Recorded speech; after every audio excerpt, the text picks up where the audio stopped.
This is Rick Perry, your Guild Master of Production. If you are listening to this podcast, then thank you for sticking with us through our radio silence. I know it has been a long time since we've actually uploaded due to difficulties with the crisis and me actually moving from an apartment to a house. It has been very difficult to edit and upload any episodes. So if you're still sticking with us, we appreciate that a ton. Please check us out on our Twitch channel where we stream much more regularly. And coming up will be a 24-hour video game live stream where I stream for 24 hours straight, and you can donate to that stream. And 100% of your donations go to the Children's Hospital to pay for healthcare for kids who can't afford it, which is needed even more now that we're in the middle of a crisis, a global pandemic. Check out the extra life links in the description if you're interested in that, or just check us out on our Twitch channel. And look forward to more uploads of the podcast in the future now that I am officially moved. Thank you very much for listening. We look forward to seeing you on Twitch, and we look forward to getting your emails at castersguild@gmail.com. Thank you very much, and enjoy the episode. Views expressed by Casters Guild members are only the opinions of that member, and that could change from day to day. Guild members may use mature language, but that in no way means they are mature. Listener discretion is advised. Craft a giant side and head to ringside. The hypest music you've ever heard has just started, and your favorite superstar is headed to the ring. But watch out, he's about to betray his tag team partner and make the heel turn. Let's get ready to rumble! And that's the spell we're casting tonight on Casters Guild.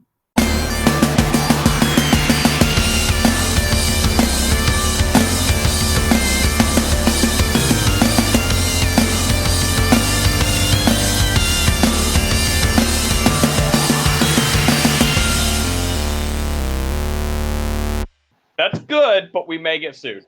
I don't think I did it well enough to get sued. You got to watch out for Michael Buffer. Yeah, Michael Buffer's a dick. He really is. All right, and with that, I am your guild master, Rick Perry, one half of the Casters Guild tag team. You just said fuck it.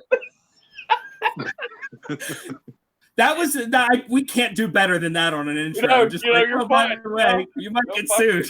Fuck you, Michael Buffer. All right, I'm the second. I'm still just fucking flabbergasted by that. You just went straight into it. Anyways, I'm your other guild master, Baron Kane. I couldn't think of anything fast enough, so we're just gonna go with that. Yeah, you're welcome. And welcome tonight, a brand new guild member. Feel free to introduce yourself. My name is Billy. I've been a wrestling fan for, I'm 39 now, so I'd say 37 years. I've watched all forms of wrestling from every country known to man and all the way back around again. All right, so wrestling. I mean, I'm going to be honest with you guys. I'm a little bit out of my element on this one. I know I've said that on past casts, and then kind of ended up interjecting and knowing a little bit more than I thought I did. But I really do think I'm out of it on this one. I think we found out right before I started recording the last time I watched wrestling was like 2000, 2001. So like literally 20 years ago. To be fair, that's a good time for people to have been into wrestling. There's a lot of stuff going on then. So, you were there. Yeah. I mean, that's back when I could buy my Steve Austin jersey at Kmart. So, yeah. I remember getting an NWO shirt at Kmart. It was really bad. That was like the place. That was the place for like wrestling stuff, wasn't it? And they probably had some sort of exclusive deal or something. No, I just think Kmart was just that shady. They just had all the wrestling stuff. Oh yeah. So, excuse me. It's time to just kick this off. Well, you said so like there was something coming after that. There was, but I was like, oh, there's so much to talk about. Because like, I mean, you just kind of, you said it in your intro, wrestling from all over the world. There really is, especially now, wrestling all over the fucking world. I mean, it's ridiculous. It used to be just like an American phenomenon to Americans, not even realizing that, Japan had a thriving wrestling crowd. And the luchadors, don't forget them too. Yeah. But well, Yeah. we usually start these things just kind of give you guys a jumping off point. We usually start these things when we did the anime episode. I asked what's your favorite anime. So since we're doing the wrestling episode, why don't we start with who's your favorite wrestler? Why not? I mean, like that's a good one, right? Who's your favorite wrestler? That's a complicated question, friend. Yeah. I actually thought about that before I came on, and it's got to be between 3 different guys. That's always how it boils down to, by the way. Usually it's a list. Yeah. One of the guys on the list, his name is Kazuchika Okada. Wrestles for New Japan Pro Wrestling right now. He's a multiple-time champion. He just lost the belt July 4th at Wrestle Kingdom. The other guy would be Daniel Bryan, otherwise known as Bryan Danielson, one of the best technical wrestlers I've ever seen in my life. I actually got to see him in person in 2008. It's pretty awesome. And the last guy would be Terry Funk, which I can't really introduce Terry Funk. He kind of just exists. Terry Funk's been wrestling since the 70s. He's a former NWA heavyweight champion, former ECW heavyweight champion, probably one of the most insane men in the history of wrestling. Yeah, that's funny. So, I'll go ahead and go with mine, and I have a couple. On the parallel of that, I'll go ahead and start out with Mick Foley is probably one of my favorites, and he just not only because of his wrestling, because he's not. Come on, let's face it, he's not really the best wrestler out there, but he has his moments. He does definitely have moments. And granted, when I really started watching him, he was pretty banged up. So, but if you don't know who Mick Foley is, he's Mankind, he's Cactus Jack, he's Dude Love, he's wrestled as Mick Foley. If you don't know who Mick Foley is, then you're not going to know any of those guys. But he's been wrestling for a while, and I think that the main thing I like about him is just his overall passion for the sport in general, and he just seems like a generally nice guy. And I have a thing for nice guys. It's like if they're nice outside the ring, then you know what, I pretty much fucking like him. The man is pretty much Santa Claus. Yes. Isn't his house just 365 days a year just Christmas? There was a period where he had some form of Santa memorabilia on him for a year. Huh. He's big into Santa Claus. Yeah. He's a good guy. And I think we're going to go with maybe one of the newer wrestlers that actually Billy has introduced me to that I really fucking like. It's Dalton Castle. The wife approves. He's a little extravagant, and he comes with a whole horde of boys. That's what he calls them. He does. He's got 2 boys. And Yeah. they're hard to take care of. For anybody listening out there, it's a fun YouTube video of Dalton Castle taking care of his boys. Yeah, and I think I'm going to go with a twofer, and I'm just going to say the Young Bucks. Both of the Bucks. They are a buck between them. So yeah, the Young Bucks. I really enjoy them. Again, I seem to really, and we're going to get into this later, I promise, but I feel like I need to bring it up. I really, really enjoy people that piss off Jim Cornette. Already? Yeah, I'm jumping into it already, but we will get into it more later, I'm sure. Okay, yeah. Well, it's not hard to piss off Jim Cornette. True. The shit list of Jim Cornette is long. Now. Yeah, we are now on it, actually. Just mentioning his name. How dare you? I'm gonna hashtag this with his name just so people can find it easier. Fucking please do it. Holy shit. All right, I know I don't have a whole lot of wrestling knowledge, but while we're doing this, might as well go ahead and do it in the rule of threes. My wrestling knowledge mostly comes from my dad, he's a great big wrestling fan. So basically the wrestlers I watched were the times when I was hanging out with my dad. So there's back when I was a really, really little kid, my favorite wrestler at the time was the Ultimate Warrior. And biggest reason I liked Ultimate Warrior was because I had a blanket with his face on it. And that was my comforter on my bed as a kid. Wait. Was it your comforter or was it your comfort? Kind of both, actually. Okay. It was my comforter on my bed, and not to drag up a bunch of past that doesn't necessarily need to be drug up on the podcast, but my dad wasn't around a whole lot because he drove truck. So just the fact that it was wrestling and my dad liked wrestling, that was neat to me. And then later on, when I was in middle school, I stayed with my dad for a little while, and we were watching wrestling again. That was the WCW, WWF, when they were still separate and everything like that. I really liked Diamond Dallas Page, and I really liked Rob Van Dam. And Rob Van Dam I just liked because when he came out to the ring, you knew a chair was going to come from somewhere, a chair or anything. You know, he was always hitting somebody with something he wasn't supposed to hit him with. So considering the background you were telling us earlier, I wasn't expecting an ECW guy to pop up. Well, I mean, like he was on I think it was WWF. He was actually, now that I think about it. And that's what I know him from. Because, like, yeah, I never saw ECW. The only thing outside of WCW and WWF and later WWE that I ever saw was my dad was actually part of his own semi-professional wrestling federation. They called SWF. And he went by Bubba Redneck. And he was the bad guy. Like, basically, like, he was, like, you know, the fake racist that, like, the guys got to beat up because he was low-hanging fruit. Yeah, he was basically the bad guy because, you know, he wore, you know, a Confederate flag and stuff like that. So he was, you know, Bubba Redneck. And later he made a face turn, and he helped his rival he had been his rival for years, and he became Captain Redneck instead of Bubba Redneck. Wow. So yeah, and then he started dressing like a nice cowboy, like he had like the Stetson hat and the denim shirt and stuff like that. So that's always amazing. It's the redneck kind of hillbilly kind of gimmick is great because it can go either way. Yeah, it's classic. Oh my God, Hillbilly Jim. Talking about classic wrestlers, Hillbilly Jim, also another one of my favorites. The guy's still yoked. Good Lord, yes. Oh my God.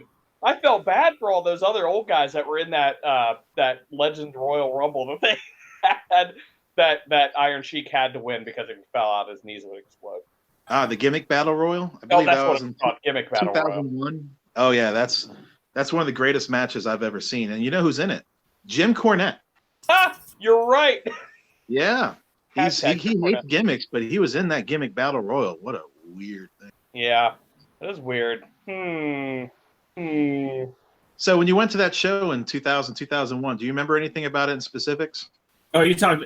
Well, actually, I never went to a live show until. Well, I went to my dad's live shows, you know, like the semi-professional wrestling that he used to do. And that was actually probably when I was younger. That was actually probably in elementary school. So that was in the 90s. And actually, I only went to a few, but there was actually one where we staged something where I actually showed up as a fan of Power Man Mr. E, which was my dad's rival.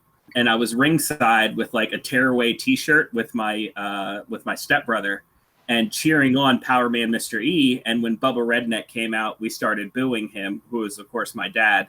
And him and his tag team partner both roughed us up and tore our T-shirts off because they were Power Man Mr. E T-shirts. This is fantastic. Yeah, which was really great because they didn't plan this. But that week I went home with my mom. I stayed with my dad on weekends. That week I went home with my mom and I broke my arm on the swing set. Wow. So the next weekend after he fake beat me up, I came back to the ring with a cast on my arm. It was a legitimate cast. Well, the funny thing is he wore that cast for the next 5 years. Oh, Bob Orton style.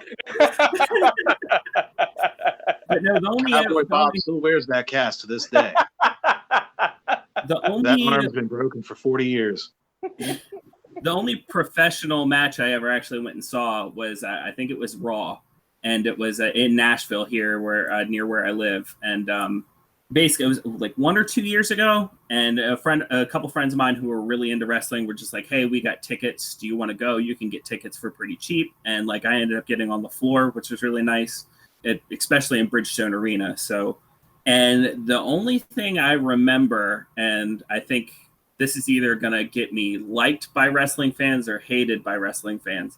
But the only thing I really remember from that is that I thought that Dean Ambrose guy was pretty cool. Oh, he's cool. He's all right. Okay. I mean, that's not his name anymore, but he's still pretty cool. Okay. Oh, and Undertaker showed up, which I thought I was not expecting at all, because I thought he wasn't in wrestling anymore. I mean, well, that's awesome. Yeah. I got to see Undertaker live once too. Don't nod your whatever you're doing over there. Seeing the Undertaker's awesome. It doesn't matter how old he is. He didn't do anything while he was there. He just kind of showed up. And the entire arena went dark. You know what I mean? All of a sudden, It's the whole lights came on. experience. And then lights came on, and he was standing there in the middle of the ring, and just all threatening And I think they were promising something for upcoming WrestleMania. WrestleMania was coming soon. Wait. Did they point anywhere? I don't remember. If they didn't point, it wasn't WrestleMania. What he's referring to. No. It was 100% WrestleMania. We had a great big sign behind us that said WrestleMania. Every 5 seconds they were like, coming for WrestleMania. They was definitely they should have been pointing at you the whole show then. That's what they do. I don't know if they did it back then, but they definitely do it now. They've done it for a long time. What he's referring to is right around between January and April. It's known as WrestleMania season. Whoever's in the main event of WrestleMania will actually point to the WrestleMania sign to signify that they're in the main event. And the person that they're going up against will also point to that sign to signify, hey, I'm in that main event too. I too am in that main event. And then they'll just fade to black. And they'll do that for a couple weeks straight. They might get the women to do it one time, maybe the tag teams, but they're all point to that sign. And that sign means, hey, we'll meet you at WrestleMania. It's so funny. Like clockwork. But yeah, it's gotten much worse in recent years. In recent years, you had people like Ronda Rousey just stare at it woodenly and go, it's really bad. They had a mic on her and everything. It was just, what? Oh man. Yeah. Speaking of all that, I will say that the last pay-per-view I thought was fun, but WWE has just gotten way wooden is good. A good description. Very formulaic, clockwork. It's boring. Ridiculous. Yeah, that's boring. A good one. Yeah. I will say that one of the things that they did that, again, like Rick said, there's going to be wrestling fans that either hate me for saying this or love me for saying this. Their cinematic wrestling matches that they've been doing, I rather enjoy. Oh, there's nothing wrong with that. They're hit and miss. Well, yeah. Some of them are pretty bad. There was an Edge Randy Orton one that seemed like it was about an hour and a half long for WrestleMania, and it was just boring shit. It was, yeah. It should have been way better too, but I think a lot of that had to do with Randy Orton. I hate to say it. I don't know whose fault it is, but they had plenty of time to edit it and make it better. Their Undertaker one with AJ Styles, the Boneyard match. Great. That was awesome. That was everything wrestling should be. It was cheesy. It had music, lightning. Yep. Had a biker gang. Yep. What else did it have? It had stuff. It was awesome. Run-ins. It did have run-ins. Interference. Run-ins by guys that got fired like a month later. Yeah. Poor guys. Well, I shouldn't say poor guys. I'm sure they're going to be better off now. Yeah, they'll probably end up back in New Japan, to be honest. That's where they came from. Oh, you think so? Yeah. Okay. I'm pretty sure. They're original members of the Bullet Club. Right, but, since the Bullet Club has went over to the Island of Misfit Toys, I figure they might go over there. There's a lot of money in Bullet Club merchandise. The Island of Misfit Toys reference, by the way, is AEW, the newer, the only good thing of 2020. The popular Bullet Club guys are in AEW now, but there's still a Bullet Club in New Japan. Consists of their leader, Jay White, the Switchblade. Really? And your boy Tamatonga, he's still over there. Yeah, I knew that. Tamatonga, I really like Tamatonga. Yeah, the good boy, bad boy. Mm-hmm. So there's still some Bullet Club out in Japan. Don't apologize. Go talk. Yeah, I mean, I really have I still like Bullet Club. Bullet Club is fun. It's it's aesthetically pleasing. I think that's a big draw for it for a lot of people. They're still finding themselves after all the Bucks and Kenny Omega and Marty Scurll and all those guys left at the same time. Hangman Page. They're still trying to find themselves as a group. They got a new leader in Jay White. They got Kenta. They have, that was quick. They got the Bone Soldier. They got some people in the Bullet Club. It's just not what it used to be. Yeah. Yeah, it used to be. Oh, man. Yeah, it was kind of like the dominant thing in wrestling, and they were all the way in New Japan at the time. Yeah, New Japan, and they spread out the Ring of Honor. You had former guys of the Bullet Club were on top in WWE. They were on top in Impact Wrestling. They were all over the place. You couldn't go anywhere without seeing former Bullet Club members or Bullet Club members at the top of the card, main eventing, winning championships. They were everywhere. That's really cool. It's really cool to see stuff other than WWE making an impact in the world of wrestling too. And now is just the perfect time to not be in WWE. You got another company out there called AEW, All Elite Wrestling. The independents, which are the indies, it's a nickname for companies that are independent of WWE. They're independent of AEW or some other conglomerate owning them. These are guys, mom and pop wrestling places. They're popping off left and right. And now is the perfect time for independent wrestling because of the internet. Yeah. I mean, you know, before you had to actually go to their shows. Now it's just like, fuck Independent Wrestling TV. There's a internet channel out there, Independent Wrestling TV. They have more promotions than you can shake stick at. Local promotions from here in Columbus, worldwide promotions like Beyond Wrestling, really specific promotions. They have some CZW stuff up there. If you guys have heard of CZW, they're a pretty popular indie. Didn't my boy make it up there? Didn't Derek's stuff make it up there? Derek. Unsanctioned Pro? Yeah, Unsanctioned Pro. I feel like I am required to name drop Unsanctioned Pro. Unsanctioned Pro. I haven't been to one of their shows. I've seen a couple of their shows on Independent Wrestling TV. I was actually pretty impressed. They got a pretty good lineup of independent stars. Some guys I've heard of, some guys I haven't that are pretty impressive. Definitely going to make some time to come to one of their shows. Yeah, I'll say that I think that he gets good people at his shows because he treats his people good. Like the wrestlers that come to his show, he treats really good, so they always want to come back. So, yeah, it's good stuff. So speaking of Unsanctioned Pro, you have a guy that's pretty popular in Unsanctioned Pro who exploded all over Twitter in the last year or so. His name is Danhausen. Love that Danhausen. Danhausen. He's very nice and he's very evil. What do you know? I know next to nothing about Danhausen. I just know that he's exploded. He's all over the place. Ring of Honor's been flirting with him lately about signing him, maybe not signing him. And I've seen one of his matches, but he's just taken the world by storm, the internet especially, just all over the place. What do you know about Danhausen? He is, from what I've seen, because I've been watching some of his YouTube stuff, some of his Twitter stuff. He has got a heavy horror host vibe to him. I mean, not just the makeup and everything like that, but like the videos and stuff that he does, very horror host. If you've ever seen like a horror host or anything like that, we could probably do a whole show on horror hosts, but they're cheesy as fuck. Yeah, it's been Svengoolie. Yeah. And that completely translates over to the ring, and it's great. He does this whole shtick where Tequila will start playing, and he does the Pee Wee Herman dance on the side of the ring while they're like stumbling on the outside of the ring, and you know, whenever they do the whole like he'll kick him, and it's great.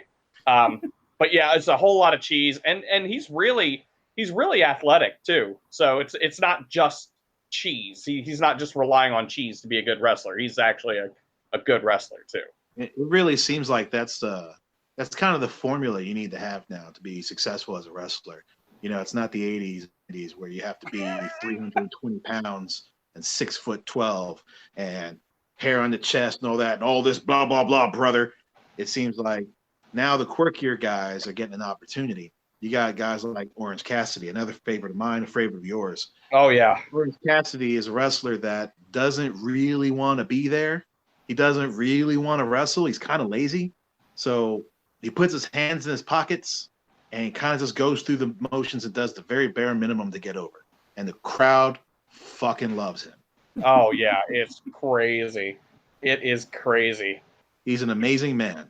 One of my favorite matches with him is him and Joey Ryan. I can't say I've caught that one. It's pretty funny.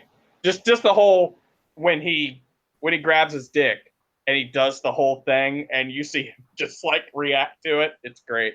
Okay, so what he's referring to as grabs his dick and does the whole thing I was just gonna let it go. If you haven't heard of Joey Ryan, he was viral actually almost 5-10 years ago for doing the dick flip. In this instance, a wrestler, we'll call him Joey Ryan, stand in the middle of the ring and make a pose showing his muscles. Okay. And the other guy will go to grab him and accidentally somehow grab Joey Ryan's dick. Okay. Now, Joey Ryan, being a man of testicular fortitude, will flex his dick, and his dick will grip the man. I've seen this. Yes, and then he'll gyrate his pelvis just a little bit to the right, and the man will flip over from the force of his dick. The dick flip. I've seen this on YouTube somewhere. YouTube or Did you see just him doing it to one person, or did you see the one where he does it to a whole line of people? I may have seen both. Like, okay, this is where my memory betrays me, because I've definitely seen the one, and as soon as you brought up the line of people, like, I see it in my head, and I don't know if I'm just making it up or if I have seen it before. But well, it's definitely something to look up once we get off here. It's he's great, and look up Danhausen too, because Danhausen's great. Love that Danhausen. So yeah, Joey Ryan and Orange Cassidy. I haven't seen that match. It sounds, I can't imagine it. Yeah, and that's the beauty of wrestling, especially here in 2020. There's a lot of weird stuff out there. Mm-hmm. I say to all people when they say, "Oh, you watch wrestling?" I'm like, "Yeah." Now that stuff's for kids. I'm like, "No, it's for everybody now." There's wrestling out there for everybody. There's wrestling for kids. There's a company called Chikara, where the wrestlers are all luchadors. They all wear masks. Some of them are ants. There's crabs. There's crayfish. There's a guy who eats onions. There's just all kinds of characters. Oh, no. That's not the one. Was that the one that Space Monkey was champion in? Yes, I believe Space Monkey was their Young Lions Cup champion. Oh, yes. And under champion. Yep, that was it. So Takara is very kid friendly. I actually brought my son to it once. It was a great time. We got to see a lot of good wrestlers that day. Chikara is an awesome time. But there's wrestling for everybody now. There's a company out there called, oh man, Hood. Do you know what I'm talking about? Damn, it just left my mind. It's Hood wrestling, like backyard Hood. It's called Hood Slam. So yes, there's a wrestling company called Hood Slam, which is basically wrestling for the ghetto. Hood wrestling. Let me see if I can read some of the roster off to you, just to let you know who these guys are. I haven't heard of all of them before. You have HB Ken, which is Ken from Ken and Ryu from Street Fighter. He dresses up like Ken. Batman Manuel. Cereal Man. You got Cereal Man, who wrestles his head is a box of cereal. Sensei Joey Nugs. Drugs Bunny. The Glorious Banana. My personal favorite, Pooh Jack. Yes, you heard that right. Pooh Jack. As in New Jack with Winnie the Pooh, Pooh Jack. Wow. So if you haven't heard of New Jack's the most dangerous person in the history of wrestling. And I'm not saying because he's a fake wrestler or what. He's just a dangerous human being. There's an entire episode of Dark Side of the Ring that's dedicated just how dangerous this man is. Well, this is Pooh Jack. This is the same thing, but Winnie the Pooh. Fucking weird. No bother. Then you got my other favorite, Rick and Scott Stoner, the Stoner Brothers, which is a take on Rick and Scott Steiner, the Steiner Brothers. So Rick Scott and Scott Rick Stoner. Sorry, I said their names wrong. Yeah, that's Hood Slam. So there's wrestling out there for everybody. So we brought it all the way to today. Let's go ahead and roll back the clock. Okay. Who got you into wrestling? Like where did each of your wrestling, I don't want to say careers, but like your wrestling fandoms, where did that start for you, both of you? To be honest, I have no idea. My earliest remembrance of wrestling was finding WrestleMania 1. I was about 4 or 5 years old on tape. It was recorded off pay-per-view. I guess at that time would be some kind of closed circuit. I don't know how we got a hand of it. Maybe we got it from another tape. That's the first thing I remember was watching WrestleMania 1 as a battle royal. That's it. That's my first memory. I don't know who got the tape. I don't know where the tape came from. I was only 5. I barely remember anything from being 5. But I remember watching that battle royal. So it was with WWF. Was the first stuff I started to watch. Instantly, I was hooked on this guy. You may have heard of him. It's about 6'6", 320. His name's Hulk Hogan. I was hooked to that man. That guy intrigued me, and I was just entranced with him. I took my vitamins, I drank my milk and said my prayers. I did the whole 9. and then he betrayed me. But that's another time. We can talk about that. Brad, how about you? Where did yours start? Where did your wrestling My dad. fandom? My dad. He would watch it and have me watch it with. Well, not I say have me watch it with him, but I was just with him while we were watching it. So Sure. yep, totally my dad. Yeah, no big story involved there. Just he was watching wrestling and I would watch it with him. Sure. Who was your guy as a kid, Brad? Or Baron? Junkyard Dog. Oh, Junkyard Dog. Yep. That's a good one. Yep. Yeah, he was my dude. I had his toys and always loved it when he came on. He was just great. Just great. Did you watch Hulk Hogan's Rock and Roll Wrestling or whatever it's called? Was that the Rock and cartoon? Wrestling? Yeah, it was a cartoon. Yeah. Yep.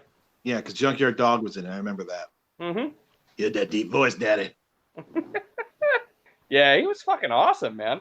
I liked him. I loved Georgie Animal Steel. Georgie Animal Steel because I didn't like Sergeant Slaughter until he ended up on G.I. Joe. I could understand that. He was actually a heel for a long time. Yeah, it was weird with his Around little that frilly time. shoes and stuff. Well, that was in the early '90s when he became a Iraqi sympathizer. Yeah. That was the best. You know, he got bomb threats. He used to get bomb threats and death threats daily. Oh, because of that. I have no doubt. No doubt. I mean, the wrestling fans. I mean, I'm not saying they're not serious now, but they were fucking they weren't that serious. People were fucking invested in wrestling back then. They were in it. They believed it. There was no fakery to that shit. And it's like, people. It still happens. It's a lot harder to happen now. But wrestling still can get a good emotion out of you. There's a couple matches recently that really brought that out, brought the emotion out of me. In 2015, there was Sasha Banks versus Bayley in NXT. You know, these ladies told a very good story, and by the end of it, you got really emotional. I'm not going to spoil it for anybody who actually wants to watch it. I know it's 5 years old, but you find out what happened during the match, and it kind of kills it. But definitely go out of your way to find that. It's an NXT match in 2015. I feel the same way, but with Alexa Bliss and her arm trick. Oh God, yeah, the arm trick. That was horrible. How dare she make me believe that she was seriously hurt? How dare she? Yeah, Alexa Bliss can hyperextend her elbow by a couple inches, and it looks really bad. It did. Okay, did you hear that? Yeah.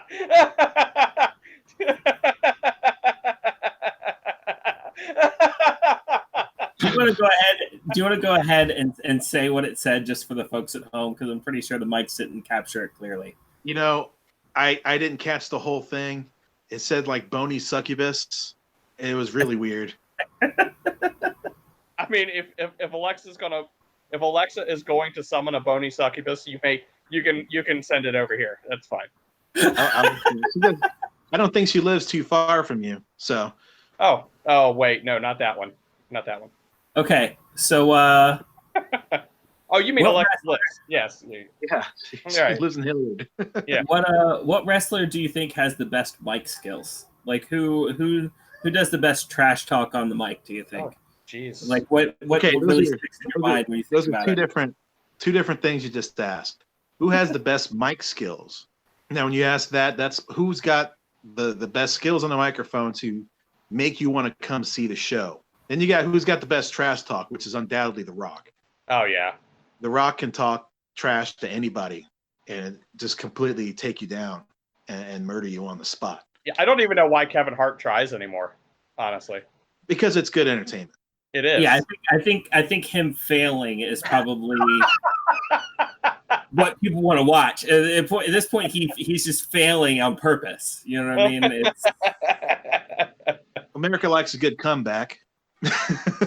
Kevin Hart's going to get The Rock once. Oh yeah. So yeah, that would be my best shit talker is The Rock.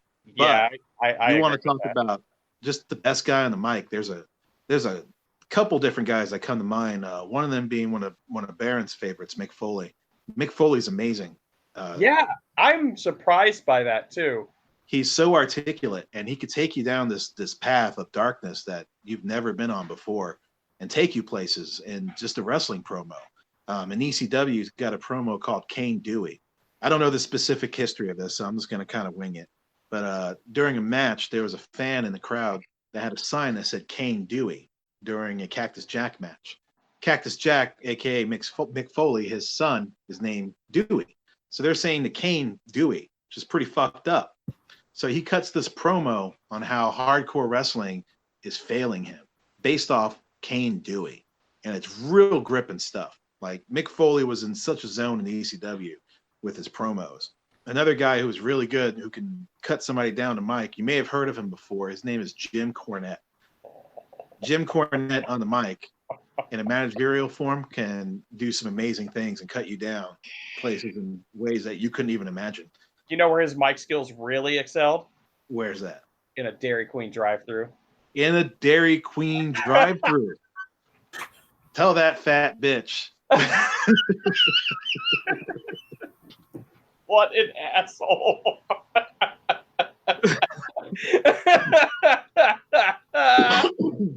Oh, he's got the greatest skills of Dairy Queen, yeah.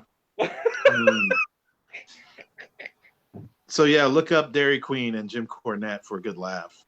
And to see how much of an asshole this guy really is. Yeah. If you listen to it, you can hear a real young Chris Jericho egging him on in the background. Also an asshole. Also an asshole. I guarantee you that whole car was drunk too. All right, so yeah, and my third guy that I'd pick as one of the best talkers in the history of wrestling would be Jim Ross. Jim Ross is an announcer. He's a commentator, whatever you want to call it. He's also known as a soundtrack to our childhood.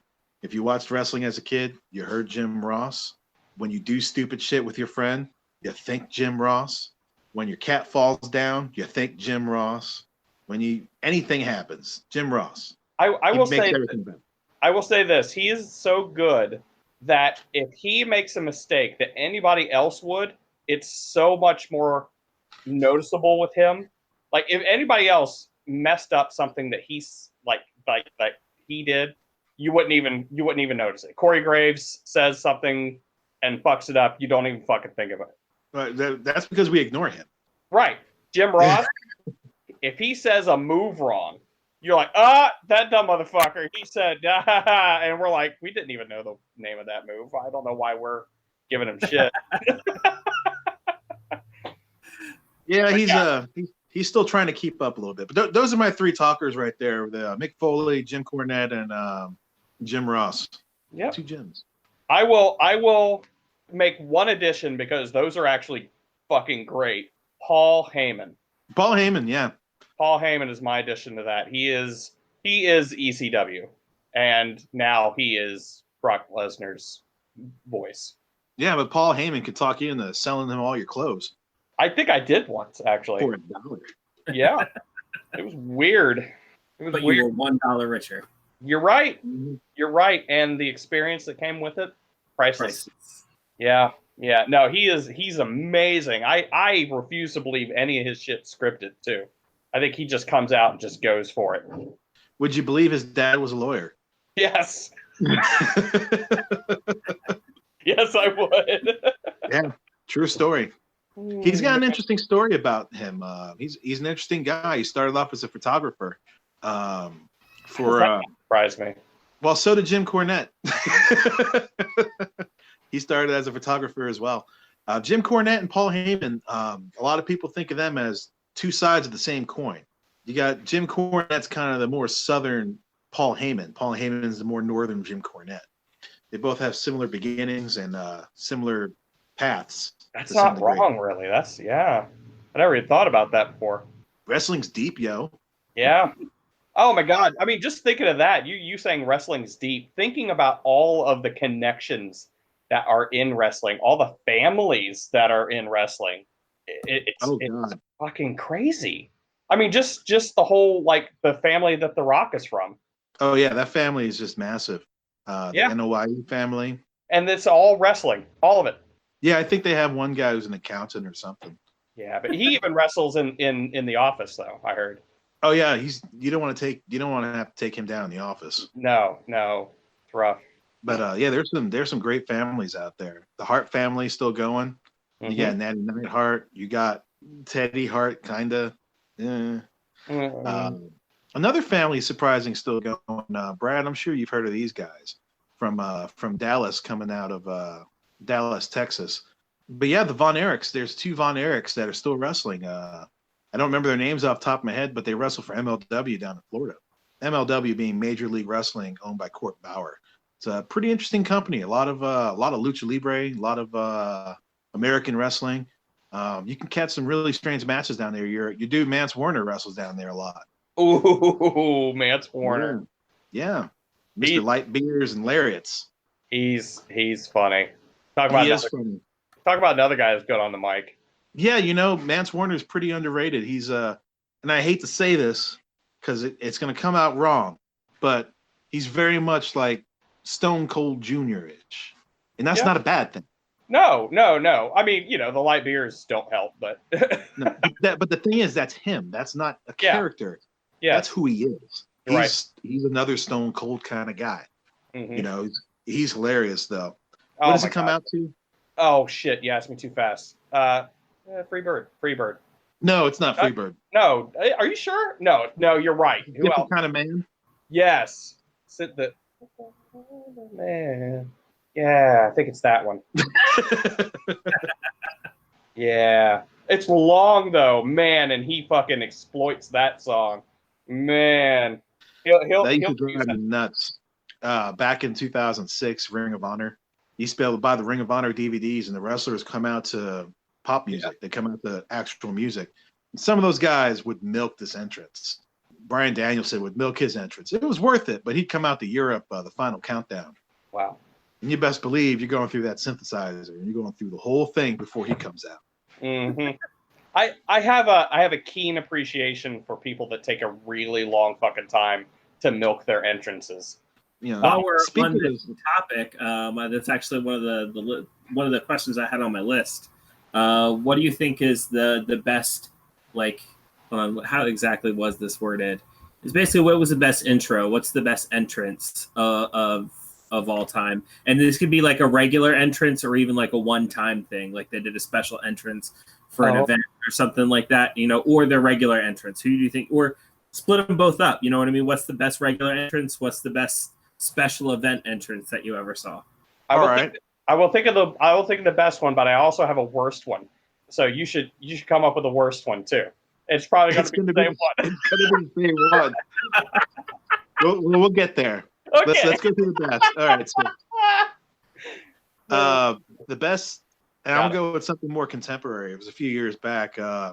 Rusev. Everybody loves Rusev, right? This I don't think motherfucker it's the name came of the out show. on the tank. Oh my God! Yeah. WrestleMania. And it wasn't like a Jeep with a little howitzer hooked up to it. He came out to a no shit tank on top of the tank with a Russian gimmick looking real communist. It was awesome. Then he came out and got his ass beat by John Cena. That's what he did. But he was still a winner that night because he had a pretty blonde on his shoulder, coming out looking like a communist on a tank. It was definitely Rusev Day that day.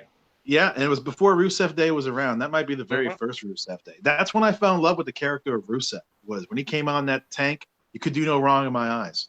I don't know how this is going to make me sound, but the day I became a Rusev fan was when he posted that picture of him mowing the lawn.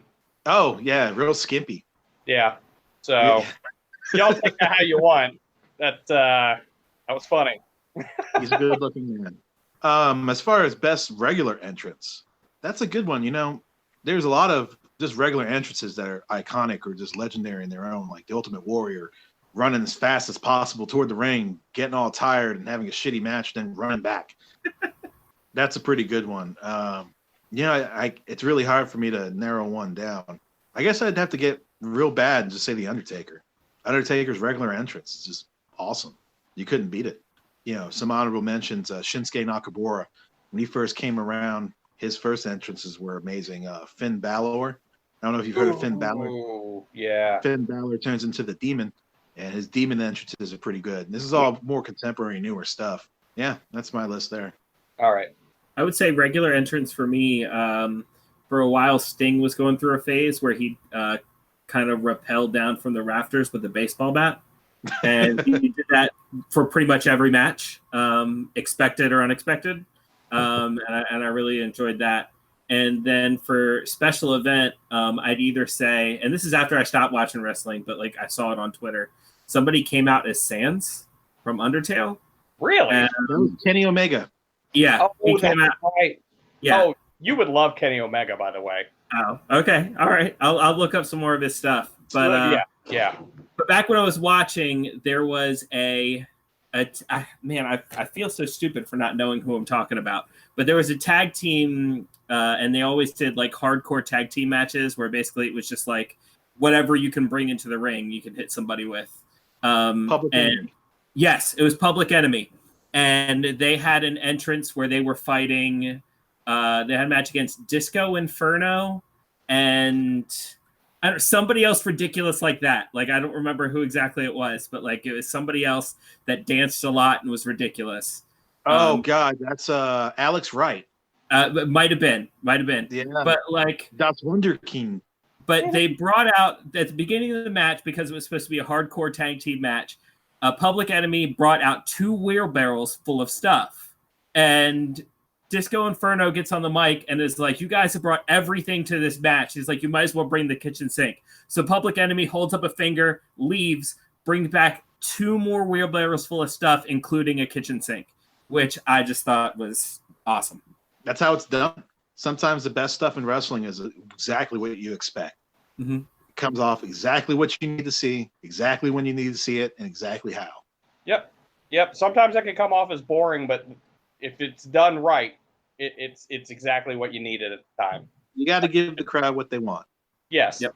Because you get those people that are bitching about giving in to what the crowd wants or giving in to what the fans want. And it's like, you're here because of the fans, right?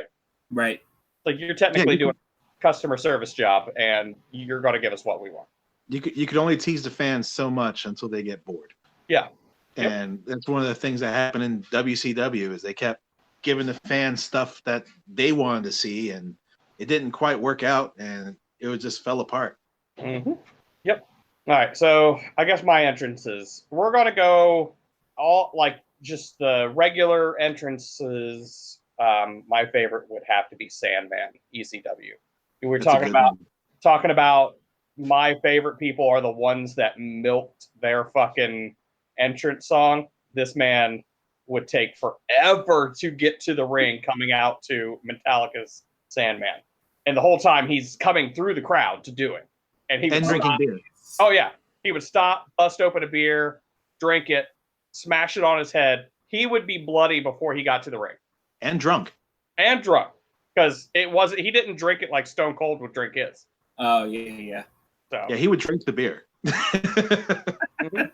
I think Sandman wasn't wasting alcohol.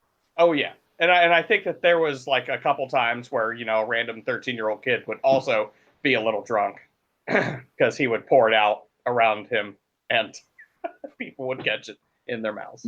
Maybe on him, yeah. Yeah. And then my favorite one-time like special event would have to be Titus O'Neil. Oh, that's not fair. Hey, you know what? He leaned into it, and that's the only reason why I'm picking this. I wouldn't normally pick it, but he leaned into it. I mean, I don't mean the entrance. I mean after the entrance. Yeah, really unintended. Gotcha. Yeah. What was this? I'm lost here. So Titus O'Neil, God love him. They were doing this show in Saudi Arabia, which I fucking hate. I fucking hate that show. I hope they never do anything there again.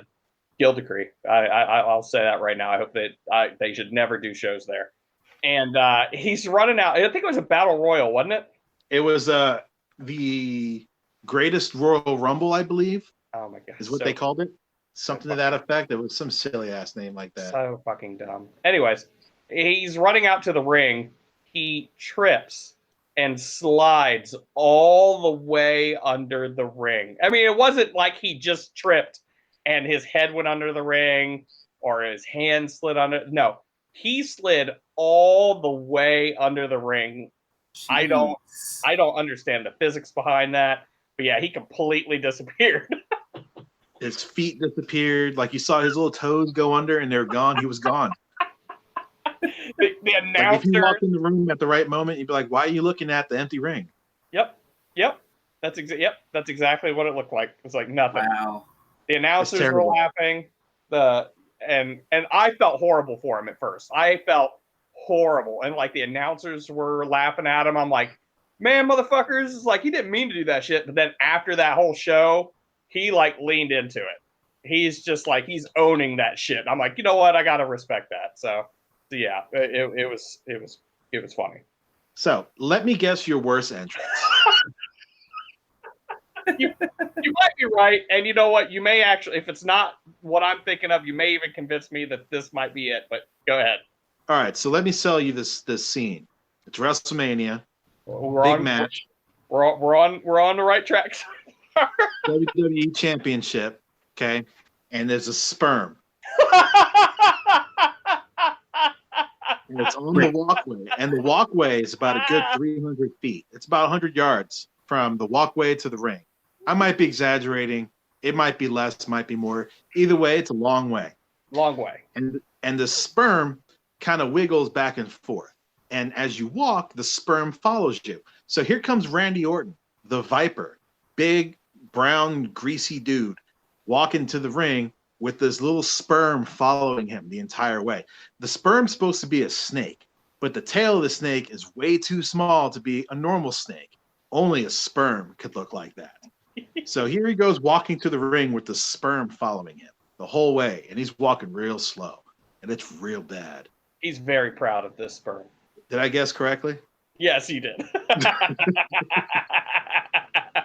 Okay. It also the sperm moment also preceded one of the worst matches I've ever seen. Oh my god, it was fucking horrible. It was between Bray Wyatt and Randy Orton, WWE Championship, and for some reason they decided to put these theatrics in there that made no sense. So they're wrestling, and then worms appeared on the mat, being projected from above. Yeah, worms. Okay. And then it happened again. It was some other kind of bug or some other fucking SpaghettiOs or something. I can't remember what it was. It was stupid. That's all I remember. It was a waste of time, really. And I feel bad for Bray Wyatt because this guy can't seem to catch a fucking break. Wrestling is a really weird thing. When it's really good, it's amazing and one of the best forms of entertainment you can watch. But when it's really bad, oh, it's fucking horrible. Horrible. Really, yeah. And when it's so bad it's funny, it's hilarious. Wrestling is totally polarizing on every form, every spectrum. Mm-hmm. Just constantly walking that line. Yep. Yeah, well, speaking of walking that line and Bray Wyatt, he walked that line again and at was it the most recent WrestleMania? Was that the one he was in? Anyways, the last big match he was in, it was that cinematic match with John Cena. Yes, that was that was silly. It was again walking that line, but for me it was like, okay, I can get behind this. I enjoyed that match. It wasn't much of a match, but I enjoyed it. I enjoyed it for what it was. Of all the cinematic matches that have been coming around. So what we mean by cinematic match, for those of you out there that are a little confused by it, since COVID-19 went down and people aren't able to go to live shows anymore, to keep wrestling relevant, because wrestling lives and breathes and dies off the live experience, they've been doing more like fight scenes you would see in a movie. So when we say a cinematic match, we mean exactly what that is. These are two guys that are fighting each other, but it's more like a movie than a wrestling match. So the cameras are following them around. They're moving. They're going in the rooms. They got props. You could tell it's something that's produced, that's directed. It's a lot different than what you normally see when you see wrestling in the ring or wrestling backstage or something to that effect. That's cinematic wrestling. Yeah. It's something WWE's been experimenting with. AEW's been experimenting with. There's been a couple indie companies that have done some really interesting wrestling during this time where there's no fans. There's a social distancing match that needs to be seen. There's all kinds of stuff that's been going around. But the cinematic matches have been something pretty special lately. You know, actually, given the circumstances of the whole crisis, I was expecting to see more matches between the Invisible Man and Invisible Stan. Well, last I heard they were in Japan. So they might have gotten trapped there. Oh, dang. Yeah. So there's not much you can do about that. The Invisible Man and Stan are trapped in Japan. I hope they're okay. Inadvertently didn't mean that to rhyme, but So yeah, the cinematic matches. Which one were you bringing up? Oh, I was bringing up. I was talking about the Bray Wyatt one. Wow, why was that so hard to say? Anyways, I think I was going to mention that it was going on well before this, but I would like to think that Matt Hardy really brought it to everybody's attention. Yeah, Matt Hardy really laid the modern blueprint for how a cinematic match goes. There have been cinematic matches in the past. Some of the ones that come to mind: the Boiler Room Brawl between Undertaker and Mankind. Maybe as far back as Jerry the King Lawler and Terry Funk, empty arena match. I think that was in 1980 or 82. Oof. Can't quote me on that one. That one's famous for Terry Funk getting his eye ripped out and screaming, "Oh my eye, my eye!" Oh, I love Terry Funk. Those are the first real cinematic matches that come to mind. But Matt Hardy, with his Broken Universe in TNA, really made it his own thing. He actually has had one recently in AEW. It wasn't quite a Matt Hardy match, but there were some Matt Hardy elements involved in the match. It was a stadium stampede match. It's good stuff. Yeah, I really enjoy what he's bringing to the table. A lot of people. Go ahead. Oh, I was just going to say that him doing what he did in TNA was, for me, a huge indicator that really wrestling organizations should give a little more control to their wrestlers. They should give all the control. Yeah, because it seems like WWE doesn't give their wrestlers enough control at all. No, and it's obvious when you see somebody like Dean Ambrose, who's in WWE for all these years, leaves the WWE, joins another company called AEW, changes his name to John Moxley, and he's a whole different character. Totally different guy. He's refreshed. He's being himself, and it's obvious. And when you're being yourself and you're being authentic, wrestling fans know that, and they hook onto it because that's what they want. They don't want, forgive me for saying this, I love me some John Cena, but they don't want John Cena, that fake baby face, big old smile and everything's hunky-dory and cookies and fucking milk and shit. They want somebody who's themselves, that's got shades of gray. Yeah, exactly. So giving the wrestlers permission to write their own material, letting Matt Hardy go crazy with his Hardy Compound and Brother Nero and Broken Matt Hardy and the rest of the cast of characters that grows, the Dilapidated Boat, the Lake of Reincarnation. Yeah, this is starting to sound more D&D like, isn't it? Mm-hmm. Not that I don't know anything about D&D. No, you're right. There should be a Lake of Reincarnation now. I mean, there probably is. I mean, if you think about it, there's a Lake of Reincarnation in Batman, so it's kind of a lake. It's a lake. It's lake enough, lake-ish. Lake adjacent. Yeah. It's more like a pond. Yeah. Okay. Yeah. a pit, if you will. A pit, as it were. Yeah. So Matt Hardy's done some amazing things. Really rejuvenated his career because he's in the twilight of his career. In the last 5 years, he's still been on the tip of your tongue. He's still somebody we talk about. I mean, if you would have told me 10 years ago you're still talking about Matt Hardy, I wouldn't believe it. Which good for him, because there for like the longest time he was arguably the less favorite Hardy boy. Oh, there's no argument. I can't imagine anybody. It's like saying, yeah, Marty Jannetty was like, better than Shawn Michaels. Yeah. That's a real hipster thing to say. Yeah, Matt Hardy, he's got better character progression than So at that time, Jeff Hardy was the star. Yeah, if you would have told me back in the early 2000s that Matt Hardy was going to be the more popular brother eventually, I probably wouldn't have believed it at all. No, not one bit. Nope. So, who is a face that you wish would turn heel and a heel that you wish would turn face? John Cena. Yep. John Cena. Yeah, I'm with him on that one, 100%. He'd been a face for so long, and I know he can do heel. He's done it before, and he was great. Back when he was the rapper, he started off as a heel. He was edgy. He was so edgy and cool, they turned him face, and they never looked back.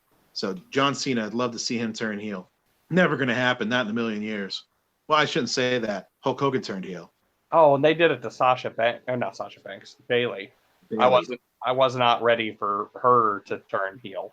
Don't get me started. You got there's a crop of guys in WWE right now. One of them is Sami Zayn. You got Sasha, or now you got me saying it. You got Bailey. You got a woman down in NXT who goes by Dakota Kai, and another woman who is Candice LeRae. It's 4 of them. These 4 are the most likable people on earth. Super likable. They're all heels, I don't get it. and it makes no sense. Like Sami Zayn is the best underdog you can find, but they got him as a bad guy. I mean, especially Bailey, though. Bailey, really. I mean, the only thing I can think of is Bailey is just like, you know what? I'm tired of it, and I want to be a heel. And I can totally get that. It's like, if you're just tired of doing the whole huggy thing, then sure. But she was, I mean, huge as a face. Huge. And when she got off the run in NXT and went to WWE, it was a no-brainer. They killed her character. Yeah. Oh, yeah. There's so many more ways they could have gone with that character. There's so many more ways they could still go with that character. Just, make her face again and see what see what you come up with. Yeah. I don't know. Weird. So heels I want to see turn face. See, that's a harder one because I'm an internet wrestling fan. I like the heels. The faces are the boring ones. The heels are the ones that have different layers to them. Man, who do I want to see turn heel? Face or heel. Who would I want to see turn face? I'm gonna go with a weird pick from New Japan Pro Wrestling. Switchblade Jay White. Jay White is a weird heel. They call him the Kylo Ren of New Japan Pro Wrestling. Wow. I know exactly who you're talking about now. Yeah, he's kind of. Just you saying that. Yeah. He's from Australia or New Zealand. I can't remember which one, but he seems like he'd make a much better baby face than he would as a heel. And he was a baby face before when he was doing his excursion from New Japan and Ring of Honor, and he was a pretty good baby face working with Alex Shelley. And they turned him heel and made him a big villain in New Japan, and it doesn't seem to fit him. Okay. I can't think of a single person who is heel that I would like to see go face. What about Chris Jericho in AEW? Do you think that's something they're going to have to do eventually? Is turn Jericho babyface? I think, depending on what they do with the rest of the roster, I think that may be a thing because, I mean, right now, I think that they feel like they don't have a strong enough personality to go up against the elite. So that's why they have Chris Jericho there. And he is there specifically to go up against the elite. He's a fantastic asshole. Oh, yeah. Oh, my gosh, yes. Be completely relevant. Chris Jericho is definitely a strong personality, and it's something that I think that the elite needs. He can never wrestle again, and just off of force of personality, be completely relevant in any wrestling organization, probably for the rest of his life. Yeah, he can do anything. Yeah. It's like, and I'm not even saying, like, become a manager. Keep him as a wrestling personality. Never have him wrestle. Yeah. Like, he'll get in the ring, he'll stand there for a little while, maybe fake a punch, and then just be like, yeah, I'll see you. He'll point at the WrestleMania sign and get out. You say that. He did that. He did that. He disappeared. Chris Jericho comes in waves. He comes by, hangs out for a year and leaves. Comes by for a year.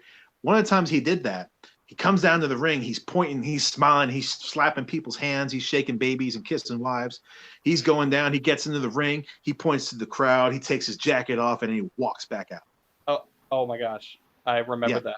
I remember that. Yeah. That is a thing that happened. Yep. And that was it. That was his little gimmick for a couple weeks.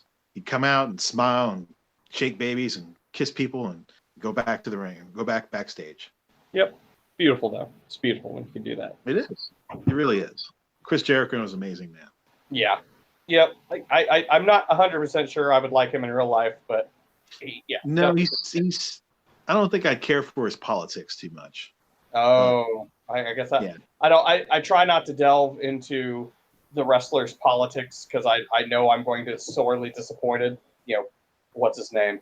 Braun Strowman really fucking disappointed me. Yeah, that just comes with celebrity. I try not to, but occasionally it happens, like Braun Strowman with you, Chris Jericho with me. Right. I prefer like the Bucks. I have no idea what their politics are, and that's awesome. Yep.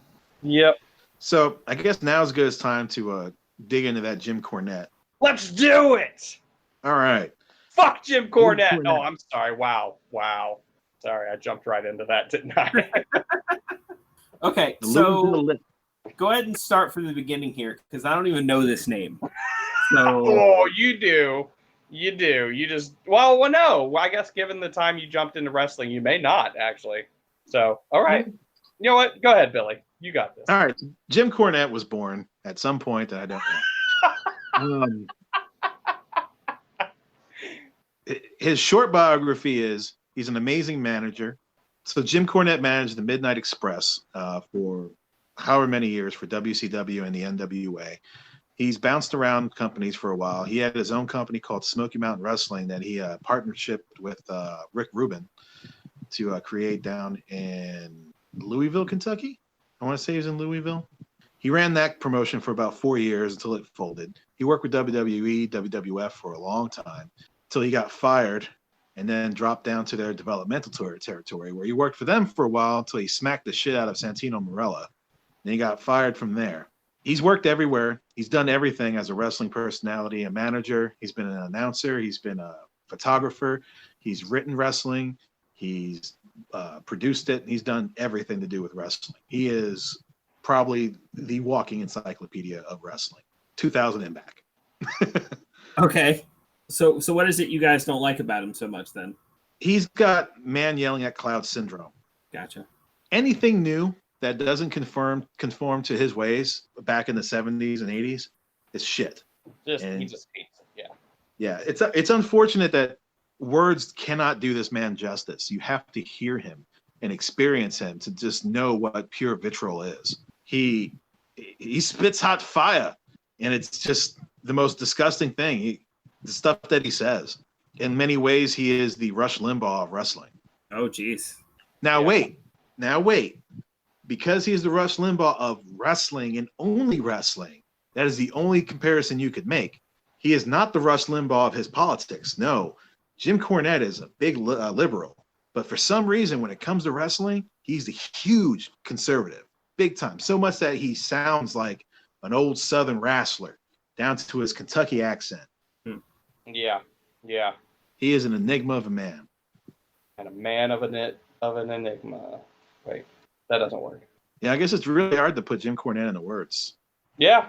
I know I realized really quick that a lot of the wrestling that I like nowadays is shit that he would hate. Oh, yeah. Just hate. He's a fundamentalist. Yeah. If anybody's ankles go above their head, he fucking hates it. Which is really ironic because he used to write for TNA and Ring of Honor for a while too. Yeah, he's attempted to be more contemporary and it just never works out for him. And he puts his fucking foot in his mouth all the time because he accidentally says racist shit. Yeah, wow. And I will say this, and this isn't not an excuse by any means at all, but him being from the big 80s wrestling era when the low-hanging fruit was racism. Yeah. I mean, that doesn't surprise me.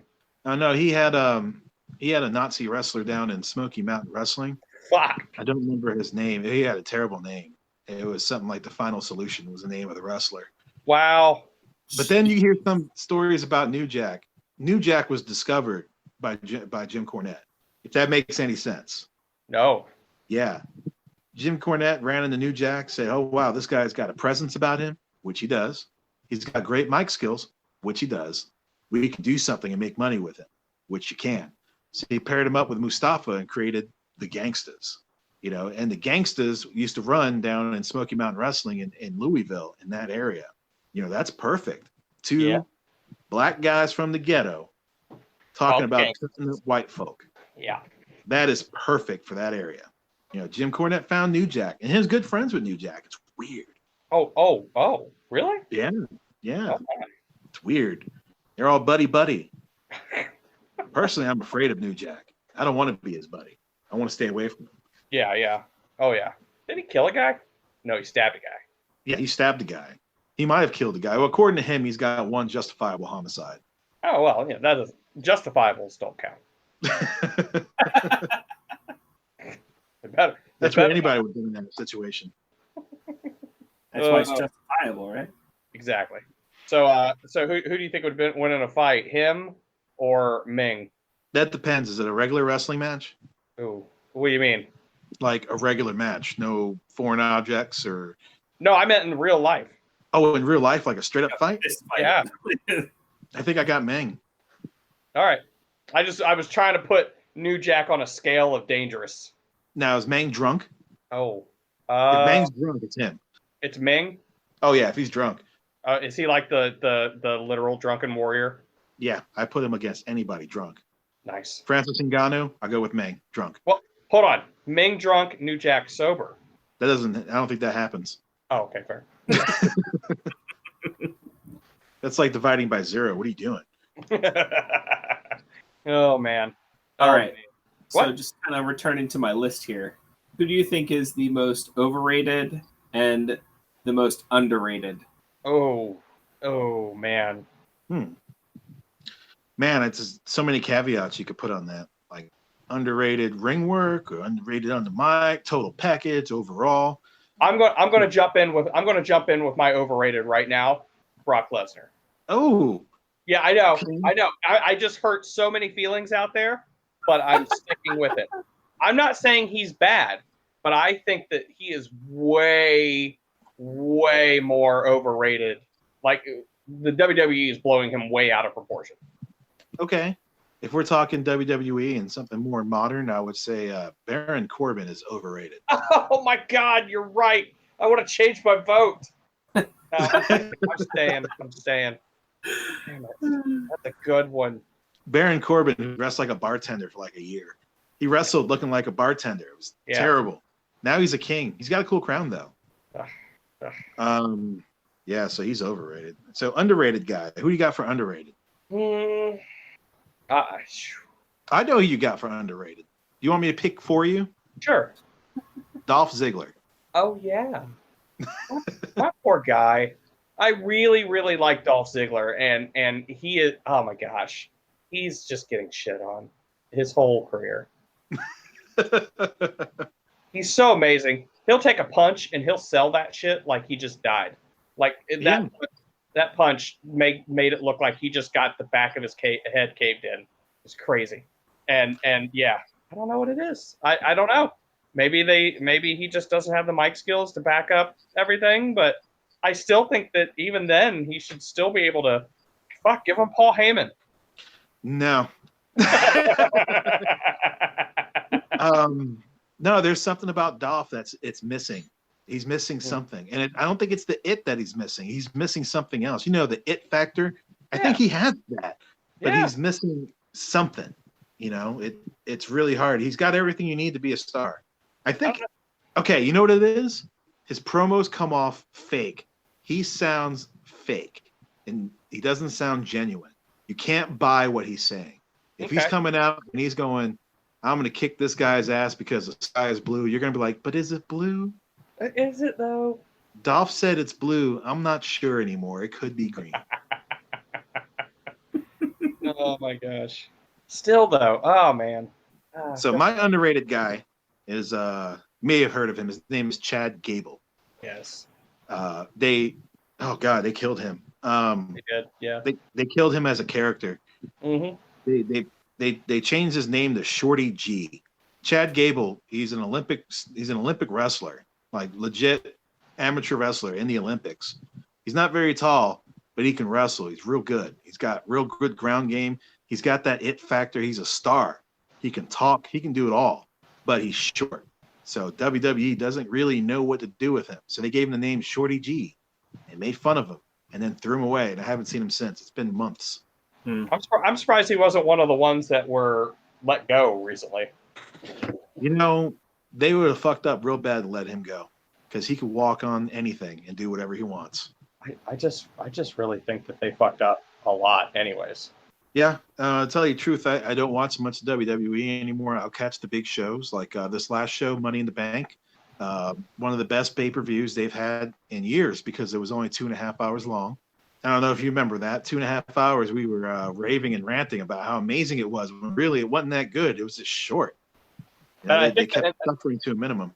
I think that's what it was. It's like WWE is pumping out these 3-4 hour shows, and it's like just let it die. Just let it end. Let us enjoy what we saw, and don't fucking pack is full of bullshit. Yeah, there's so much bullshit that by the time you get to the main event, you're like, hurry up, I'm trying to go to sleep. Yep. You know, they do their shit on Sundays too, so it's just like we have work tomorrow. Well, I don't, but you know, normal people have work tomorrow. Oh my gosh, it's horrifying. But yeah, 2 hours underrated. show was great. Oh yeah, check people. Oh man, and he was the guy with Shelton Benjamin, wasn't he? He was with Shelton for a little while. Before that, Yeah. he was with Jason Jordan. Oh yeah, that's right. The guy that was Kurt Angle's son, I say with air quotes. And that's another thing too. I thought the WWE was done with storylines like that. Like seriously, it was a good throwback for a second, but yeah, it was terrible. Oh yeah, that was straight fucking. I was waiting for someone to give birth to a hand. Like, seriously. Did you ever see the hand? He came back. It was a full-grown hand. I did. Oh we my just god! Let that go with no context. All right, let's move on. Yeah, move on from the hand. Yeah. Poor Rick. It's like, what the fuck is going on? Nope. Just let's just leave it. An octogenarian gave birth to a hand. Back to my list here. What's your favorite faction? Oh God, you don't ask easy questions like what's your favorite shade of blue? Hey, I just learned of a new shade of blue last night. Anyways, go ahead. My favorite faction. Whew. And subsequently Nation of Domination faction. Oh. My favorite would be Nation of Domination. Ooh, Late 90s. That's where The Rock came from. Farouk, D'Lo Brown, and Mark Henry. That would be my favorite iteration of them. Nation of Domination. They were awesome. I liked them because they kicked ass. They did what they had to do, and they left. It's back when The Rock was calling everybody jabroni. Ooh. Yeah, this is back when he wasn't quite The Rock yet. Oh yeah, he was like transitioning into. Yeah, he wanted to be called The Rock, and everybody was still calling him Rocky Maivia. Right. Yeah, oh my gosh, that's great. Now the worst. What would be the worst? I'm gonna think about that for a minute. Okay, I'll go on with my favorite then. I will have to say, and I may need some backup on this one. Okay. I think I'm going to go with the Ministry. Oh, that's a weird one. But when they had the Hardy Boys in it. Oh fuck That no. was brief. Yeah, I'm going. No. Well, didn't the Brood go to the Ministry? Okay, so the Ministry had the Brood in there when there was Edge and Christian and Gangrel. Okay. I don't know if they were part of the Ministry when Matt and Jeff became part of the Brood. The timeline's in my head. I don't see it. I don't know. Gotcha. But anyways, that whole era of the super stables that the WWE was doing, I fucking loved it. But I loved the Ministry before they became the corporate Ministry. It was me, Austin. Oh my god. Oh man. But yeah, the Ministry was just great. I think that was even the Undertaker at my most favorite. The super gothic Undertaker with the tears. Oh my god, he was great. I mean, I like the Undertaker when he was, the wearing the hat, coming out with Paul Bearer and everything like that. But I think that he really, really got to excel as a personality for me when he became the head of his stable, and it was great. I love the characters that came out of that, and you know what? Even if they weren't in it, I'm going to lump the Brood in there with them because I really love the Brood. They had the greatest music. Oh my gosh. And really, and then the Hardy Boys, didn't they take over in the Brood from Matt and Jeff? Yeah, for a little while. Yeah, good Lord. Edge and Christian. Yeah, for a little while. Yeah, I think, and that was my favorite incarnation of the Hardy Boys, was the Brood Hardy Boys. Didn't feel Lita too much? I mean, gosh, for fuck's sake, Lita. Yeah. So, keeping in the same kind of time period, the worst faction. Oh no, I just thought of another one. Damn it! All right, so there's two worst factions. One is most disappointing was Los Boricuas. Aww. Because I'm Puerto Rican and these were supposed to be my guys, and they sucked. With the exception of Savio Vega. Savio Vega was awesome, but the rest of them sucked. And there was a short-lived faction out there called the Union. I don't know if you remember the Union. They were up against the Corporation. The Union was the Big Show and Mick Foley. Yep. And I think Hardcore Holly.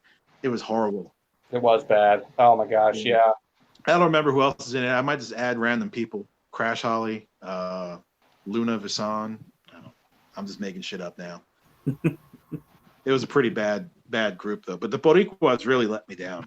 Here they are, 4 big, burly, hairy Puerto Ricans, and I'm like, yeah, these guys are gonna rule. And Savio Vega is the only one that's okay, and the rest of them are just kind of there. You know what? I'm going to say that, and it's going to fall in with, it's going to go back to one of my favorites, but it's also one of the worst ones, only because it's kind of their job. But the Job Squad. Aww. It's kind of cheating because it was kind of so like I sweet. said, They're so But cute. Though. And in fact, actually, one of my favorite wrestlers was the leader of that. It was Al Snow. He was one of my favorite wrestlers. It helps that he's from Ohio, which I'm noticing there's a whole shit ton of people from Ohio lately. Yeah, if we're gonna get into state wrestling battle, Ohio's doing all right. Yeah. Pro wrestling battle. Right. Yeah. Ohio's doing pretty good. Yeah, Job Squad. That's a good one. Now, is that with Too Cold Scorpio? Yeah, sure. Yeah. Well, because I like Too Cold Scorpio. And I'll tell you, I wasn't a huge fan of him in the WWEF, whatever it was at the time. But man, I went and watched him in ECW. I didn't realize he was a thing. And I'm like, oh, this joke's in here. And I saw him wrestle in ECW. I'm like, who the fuck is this? It's like he was a completely different guy in the ECW.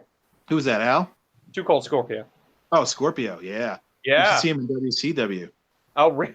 I didn't fucking know he was in there. Yeah, he had some great matches in WCW. He even had a music video. It was pretty bad. It was pretty much him walking through the ghetto. I guess it'll be remiss of us to not talk about some of the other great factions. We didn't mention the Four Horsemen. Oh yeah. That almost we seems kinda like skipped cheating, over though, it. right? Yeah, it's basically what laid the groundwork for factions of the Four Horsemen, the original Horsemen. Tully Blanchard, Arn Anderson, Ole Anderson, and Ric Flair, and J.J. Dillon. Yep. That is the faction. And that's another reason why I almost didn't even want to mention NWO.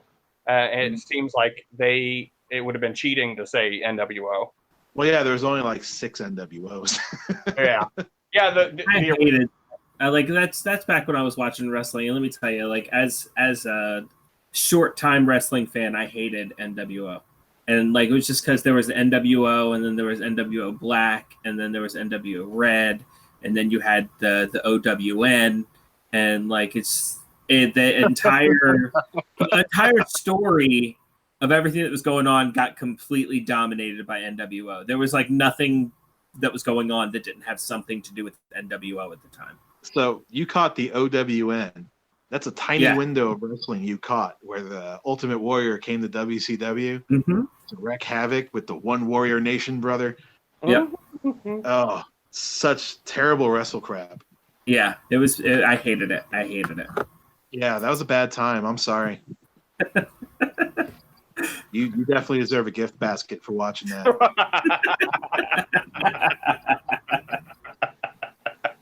That was definitely a time when like we'd sit down and we were watching both WCW and WWF, and that was definitely a time when we preferred WWF over WCW. I remember watching. Okay, so back then, I was living with a buddy, and we would have friends over, and we would have WWF on one TV and WCW on the other TV, and we would watch one, and then we would flip over to WCW on the main TV. But when we were watching something main on WWF was the main TV. Someone would run to the other room, see what was going on in WCW to see if we needed to switch over. And we had it on there, and I was in the room watching for the WCW opening thing, and they were in there waiting for WWF, and fucking Vince McMahon popped on the screen, and I'm just like, am I on the right fucking channel? Like legit, I was just like, what the fuck's going on? And then he goes into the whole, oh yeah, we bought the WCW. I'm like, what the fuck? That was fucking huge. It was great. Didn't realize that it'd be, huh? I missed that. I never saw that. Oh, it was crazy. I was in the Navy doing Navy stuff at the time. It was a couple weeks after that is when I caught it. Wrestling was on at a friend's house, and I'm watching it, and I'm like, what are these WCW guys doing here? What happened? And then Rob Van Dam popped out of nowhere with Tommy Dreamer and Taz, and I was just totally confused that what had went down. It seemed everything had come together. They didn't waste any time buying up ECW, did they? No, it was pennies from the dollar. I mean, they bought WCW for, I think, $2 million, something ridiculous like that. Oh, Jesus. Yeah, like enough money where if you had some investors, you would have thought about making it happen. Yeah. Wow. It's kind of hard to think. It's like, how do you fuck up something like that? It's like, how do you run a company like that into the ground? There's books written on it. WCW is an interesting case study of how to fuck up a winning formula. Yeah, they had people. They had the people to make it work. They had the people to make it work, but they didn't have the leadership. And I will say that as fun as it was watching it that night, as crazy as it was seeing Vince McMahon pop up on that screen, I still think that was one of the worst things to happen to wrestling. It was. For a long time, WWE sucked for the longest time because they had no competition. Yeah. You know, then they did the brand split where they created their own competition, and all it did was water down wrestling even more. Yeah. I mean, there's a couple of good things that came out of the brand split. Like it allowed more breathing room for guys that are bigger stars to shine more. You got more guys like Chris Benoit were able to come to the top of the card. Randy Orton, Batista, these guys were allowed to come to the top of the card, where if it was just one brand, you would have John Cena dominating. You know, it was a good business move, but overall it watered everything down. Yes. Yeah. That whole thing. I'm glad that the AEW is a thing now because I think it's making things better. Well, AEW is a hell of a lot easier to watch. I'll tell you that. Mm-hmm. Oh yeah. It's funny too because it's like once they did the whole clearing out of the crowd and doing the empty arena shows, right? It really showed the class of entertainers that each company has on their roster. Because you watch WWE, they have no clue what to do, no clue. They don't know where the fucking camera is, and they are doing random things like there's people still in the crowd, and it's like, okay, sure. And then AEW, they know that they have an empty fucking crowd. They play up to the camera, and it's like they're not even fucking around. They're just playing up to the camera, and then they'll even bring in some of their own wrestlers to stand out in the crowd just so that they can talk. Oh my God, yes. It's like I kind of want that from now on. It's like fuck the fans, just let the wrestlers stand out there and watch the fucking show. Oh man. Yeah, it's been a pretty good experience. In Japan, there's a couple companies that are still going. All Japan and Pro Wrestling Noah are still going out there, and I believe it was All Japan kind of fell into that same pattern of using extra wrestlers to be part of the crowd. What they did is they have extras. They have guys that come to the ring with them. They're seconds, and their seconds will be their cheerleaders on the corners for the wrestling matches, and they're supplementing that crowd noise that's not there. It's working out great. Whereas in Pro Wrestling Noah, it's just an empty stand. Speaking of Pro Wrestling Noah, they had a match. Hold on here. Let me get these names right because the only one I remember is Go Shiozaki, and I don't remember the other guy's name, and it's important because they had an hour-long match. Jeez. Oh no, you haven't heard nothing yet. Let's see. Yeah, it was Vegeta. All right, so in Pro Wrestling Noah, it's pronounced fajita. No, it's Vegeta. Oh, okay. All right, put some respect on Vegeta's name. It's Go Shiozaki versus Kazuyuki Fujita for the GHC Heavyweight Championship. The story is Fujita has been mocking Shiozaki for some time. He is mocking the way of Pro Wrestling Noah. This is very Japanese, very saving face, very imperial kind of feeling. And Shiozaki is not going to put up with it. He's going to draw a line in the sand, and Fujita's going to have to cross this line if they're going to battle. So what they do is they start the match and they stare at each other. And they're staring at each other, eye to eye. They're looking, they're sweating, they're thinking about their next move. 5 minutes passes, 10 minutes passes. They pace around each other and switch spots. 15 minutes passes, 20 minutes passes. One of them moves a little bit closer. 25 minutes passes, 30 minutes passes, and they finally lock up. And then after that, they have a regular match for another half hour. It is the most epic thing you can ever see in wrestling. But you can only watch it once, because after that, that becomes prime sleeping time. Yeah, right. I watched it that first time cold. I had no idea that was going to happen. And I'm watching like, when are these guys going to fucking lock up? Nothing happens. Nothing happens. After the first 10 minutes, you think an hour has passed, but it hasn't. It's only been 10 minutes. You realize about halfway through that standing around for 30 minutes, you're wrestling the match. The wrestlers aren't wrestling themselves. You're wrestling them. They're killing you with this. And you got to survive this to get to the end of it. And then when you get to the end of it and they start wrestling, you start getting into it because you're part of this match now. You just survived staring at these motherfuckers for 30 goddamn minutes. You're sweating. They're sweating. Everyone's sweating. Everyone smells like ass. This match is now a match of endurance. It's amazing. Wrestling is such a strange art form. Yes, but yeah, I totally appreciate every single bit of it. But yeah, put some respect on Fujita's name. I will, and yeah, I lost my train of thought where I was going to go with that. It's okay. This match is intimidating. So let's bring it back to something a little less intense. Who do you think's got the best ring gear? Ooh, ring gear. Best ring gear.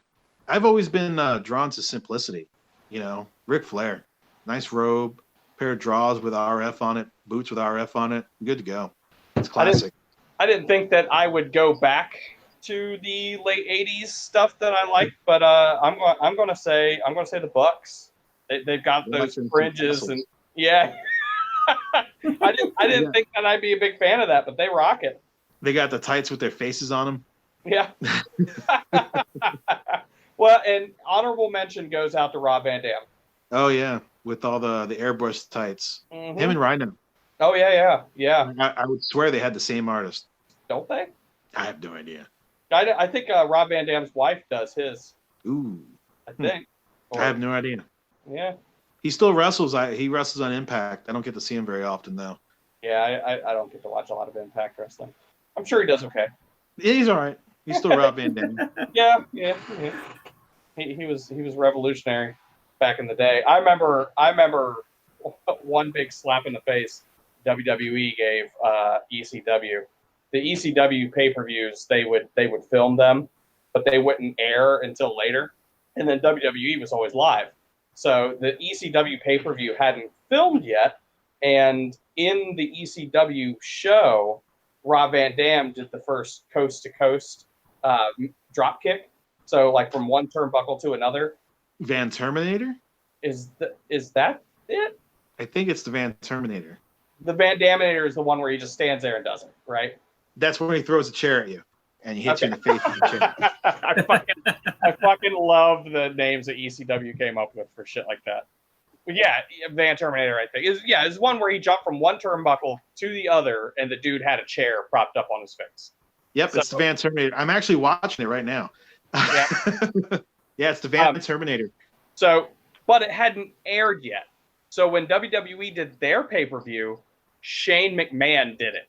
Oh, that just kills it. No. Yeah. Shane I McMahon. never heard that. Yep. Because we watched it and then that's dirty. We watched the ECW show after that and we're like, what? This would have been way awesome if we would have seen this one first. Oh man. That's so dirty. Yeah, WWE is fucking dirty with shit like that. Oh, they really are. Ruthless. Yeah. Yep. They don't give a fuck. Oh man. I've never heard that before. That sucks. Mm-hmm. Have Shane McMahon steal your move. I mean, it's different if a wrestler steals your move, but fucking Shane. I mean, there's nothing wrong with Shane. Shane McMahon is quite the performer. I'll give him that. He's not a wrestler. And he'll tell you that. He's not a wrestler. He's a performer. He excels at what he does. Yeah. But yeah, that was definitely that was definitely a shitty night. So as long as we're drawing the lines of who's a wrestler and who's not a wrestler, who's a wrestler you think you could beat? Now, wait, you mean like in a real fight? No, like let's say it's a match. Let's say it's a wrestling match. Oh, Spike Dudley. No, I don't think I could take Spike. No, He might be small, but he's fucking tough.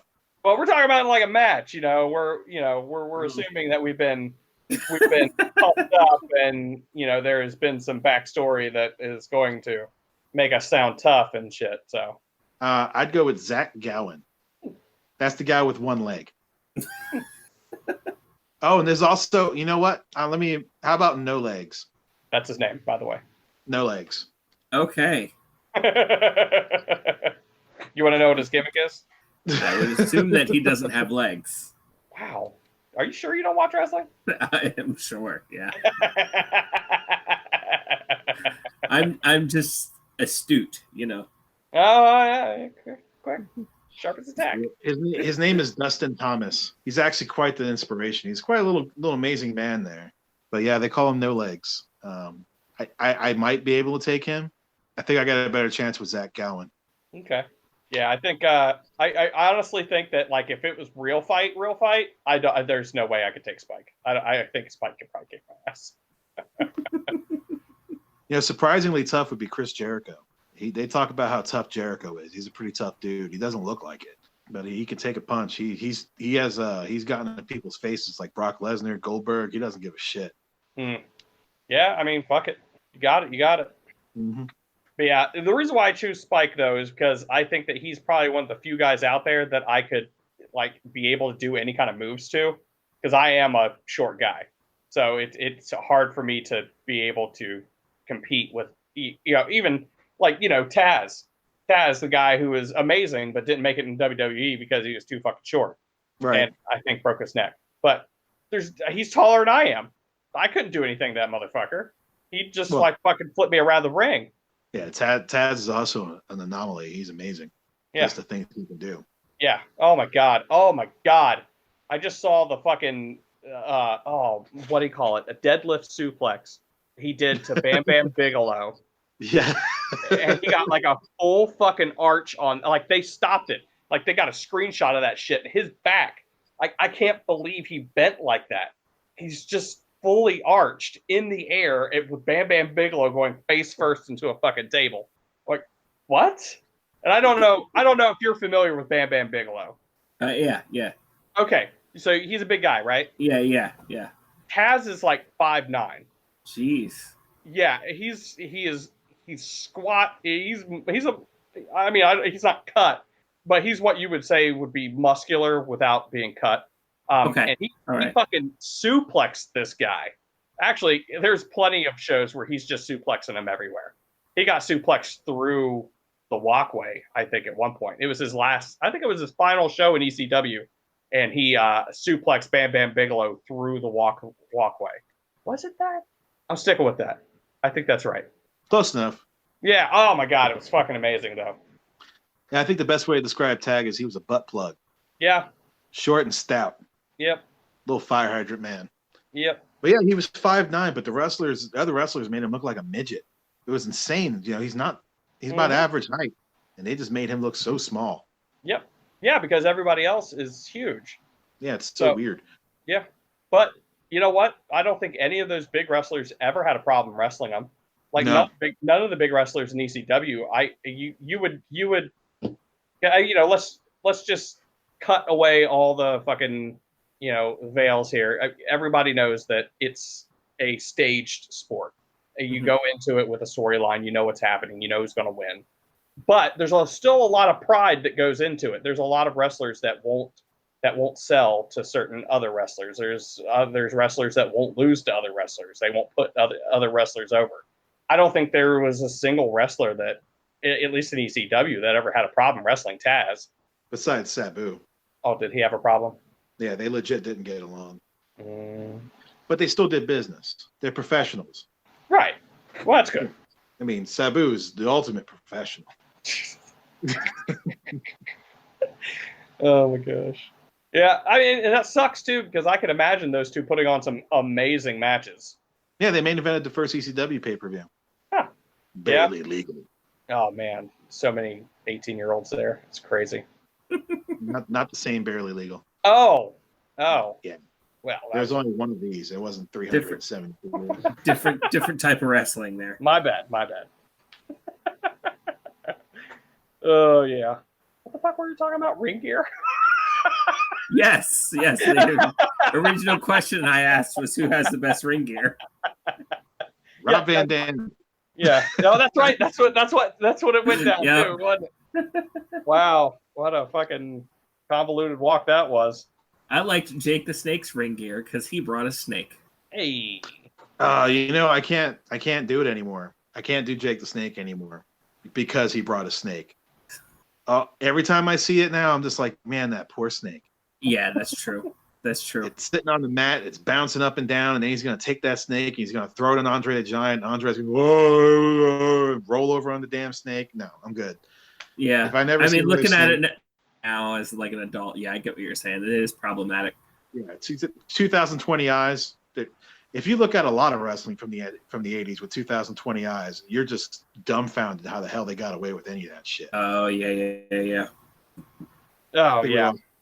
He's back. No. I was thinking of all the implications of that because it's like, yeah. How did they get away with that? But then it was like the '80s. I mean, they could have done the whole thing, and it could have been a gay guy in that bag, and it would have had the same effect to people.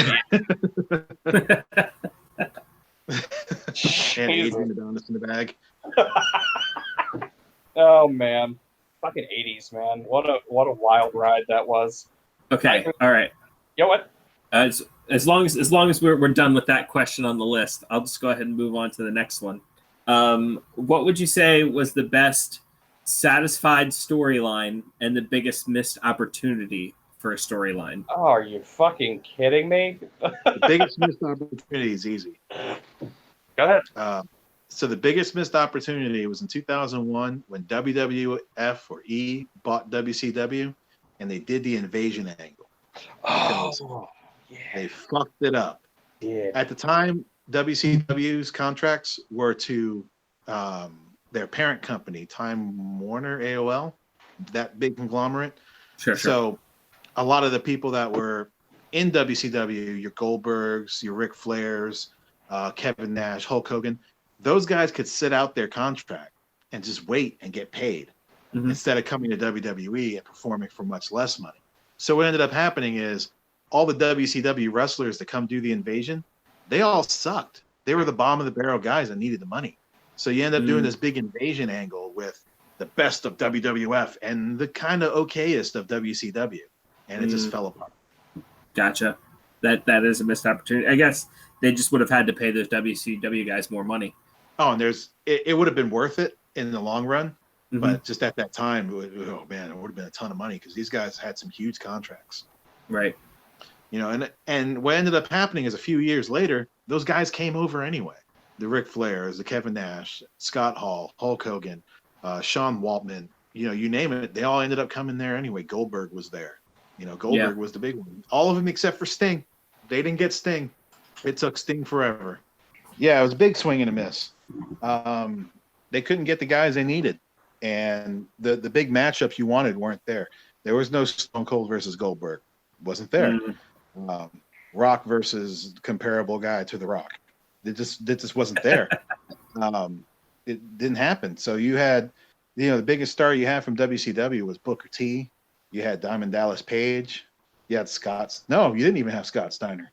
There's just a ton of guys you didn't have. Yeah. So what was the other part of that question? What was the best satisfied storyline? Like, what was the storyline we were like, yeah, that was what they should have done with that turned out well?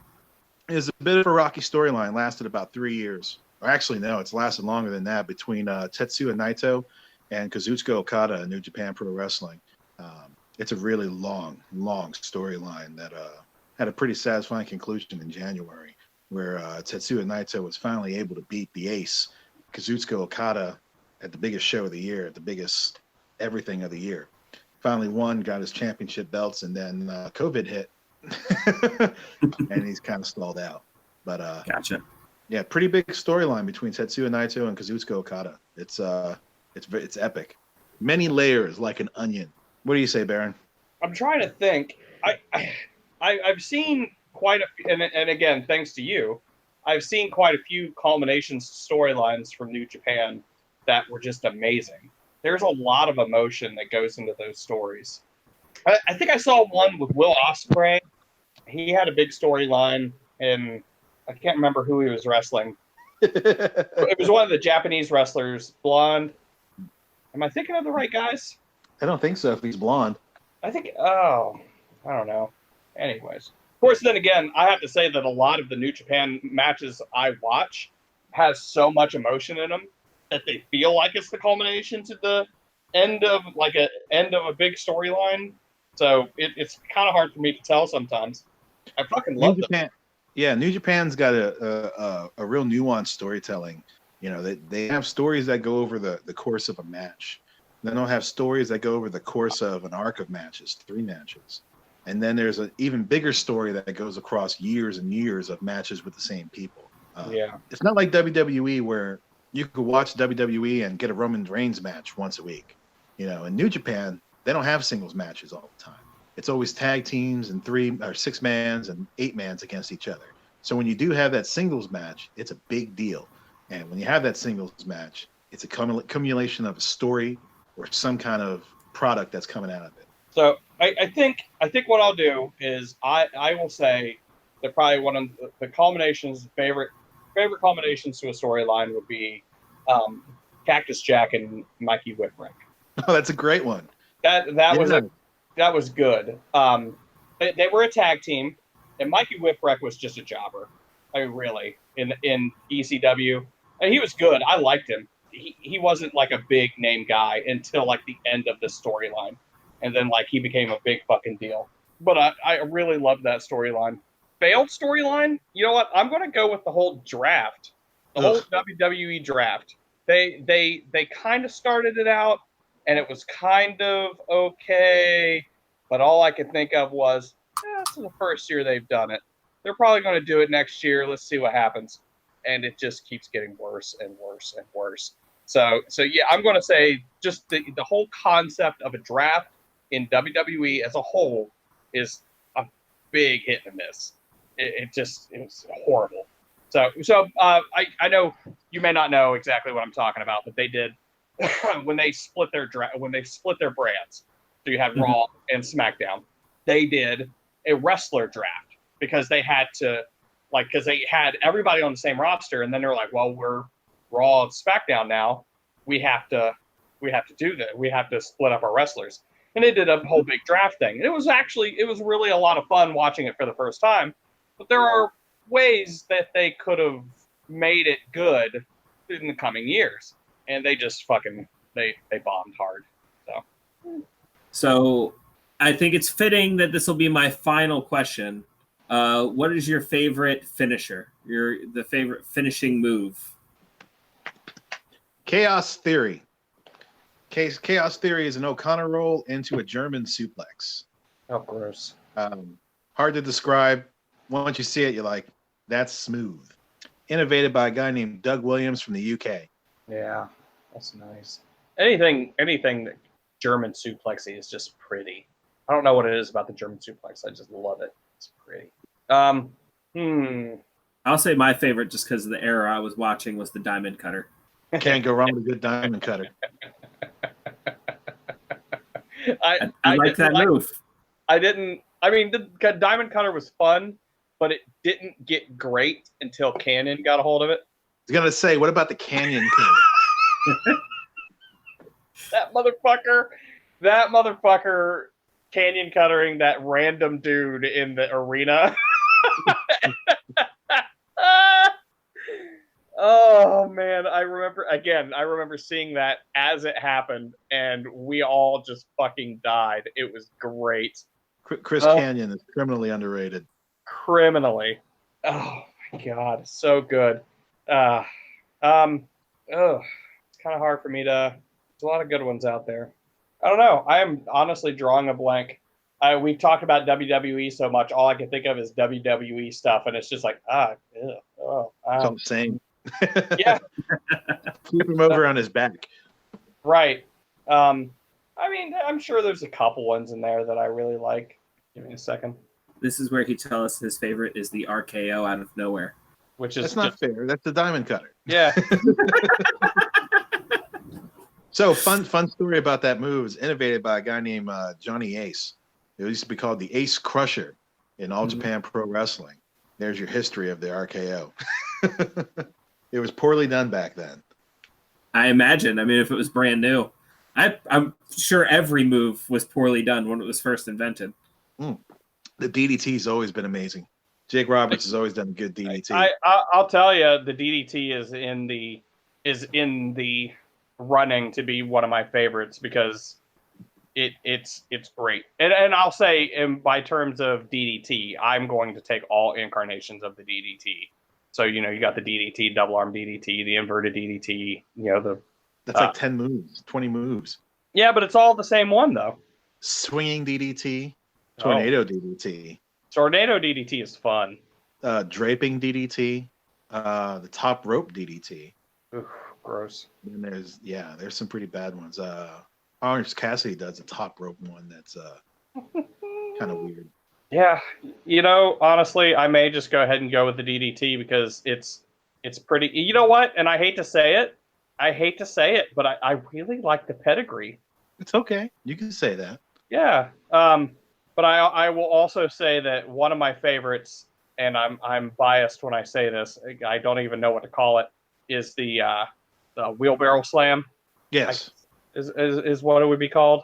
Casadora. Yeah, I mean, I've seen a few people do it, and it always looks good to me. It always looks good. Oh, the frog splash! You get the right person to do a frog splash. It's so good. And then I'll even say the elbow drop. I love the elbow drop, but I will say that the best elbow drop in wrestling history is Kairi Sane. Yeah, hers is amazing. Amazing. I'll even make that my. I know I was joking before, but I'll make that my guild decree. Is Kairi Sane's best elbow drop in wrestling history? That's a lot. You're saying a lot there. I am. I'm wearing a Macho Man shirt. I'm saying it. I'm saying it to your Macho Man shirt. Oh wow! It's beautiful though. It's beautiful. If you get a chance, look it up, Rick. Oh my gosh, she puts her whole body into it. Well, that's another thing I wish that we I know we're coming to the end of this, but I wish we could have talked about this. I was going to bring it up, but we got sidetracked. The state of women wrestling today. Women wrestling today is fucking amazing. It's nothing like it used to be, and it's just great. I will watch. Maybe we can actually find ourselves a female wrestling fan to be on that episode, and we can do that as a whole nother episode. I mean, shit, yeah, we could. You're gonna need a whole episode in finding a female wrestling fan. You mean a wrestling fan that is female? Yes. Okay, that's gonna be a hard one. There's some online. You can find them online, but in person, you might have better luck at a. I know a couple. So because of Unsanctioned Pro. So yeah. Well, I have to be careful because I think that she thirst follows a lot of the wrestlers. So that may be she's probably more of a wrestling groupie than she is a wrestling fan. But you can do both. It's true. Yeah. That'd make for an interesting podcast. But yeah, the state of women's wrestling is miles above where it used to be. Oh my God. The women athletes out there are insane. Japan's just pumping out women athletes left and right. Oh my God, yeah.